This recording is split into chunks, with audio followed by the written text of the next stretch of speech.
السلام عليكم ورحمة الله وبركاته، ازيكم يا حبايب قلبي؟ عاملين ايه؟ يا رب تكونوا بخير، كل عام وحضراتكم بخير.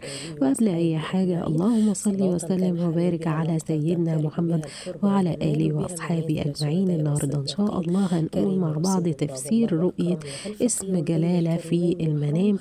وحابة أذكركم إن تفسير الأحلام ما هو إلا اجتهادات، ولا يعلم الغيب إلا الله سبحانه وتعالى. اسم جلالة في المنام من الأسامي الطيبة ومن الأسامي المحمودة اللي بتدل على معاني إيجابية ومعاني كلها خير بأمر الله تعالى لصاحب الرؤية أو صاحبة الرؤية. وأول حاجة بتدل عليها اسم جلالة في المنام بتدل على علو الشأن والمكانة والمنزلة لصاحب الرؤية أو صاحبة الرؤية، وإن إن شاء الله تعالى هو من الشخصيات المشهورة والمعروفة بمكانتها العالية بين الناس، والله تعالى أعلى وأعلى. واسم جلالة في المنام بيدل أيضا على تقوى الرائي وهدايته، ويعني لو شاف الرائي أو الرائية في المنام اسم جلالة في مكتوب أو مسموع، فده بيدل على تقواه وعلى التزامه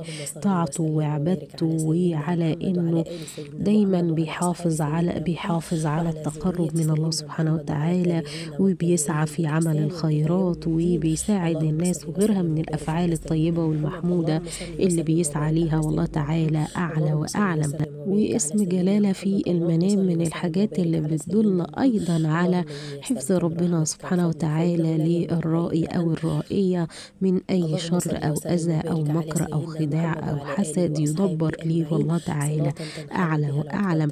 كمان اسم جلالة في المنام بيدل على إن صاحب الرؤية أو صاحبة الرؤية من الشخصيات الحكيمة في تصرفاتها وأفعالها. كمان بيدل على عقلها، على العقل الراجح لصاحب الرؤية أو صاحبة الرؤية وحسن تصرفه في المواقف المختلفة.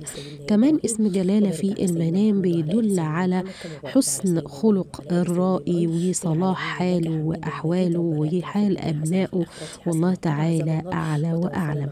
كمان اسم جلالة في المنام بيدل على تحقيق الأمنيات والأمور اللي كان بيسعى ليها الرائي جاهدا في من أجل إنها تتحقق.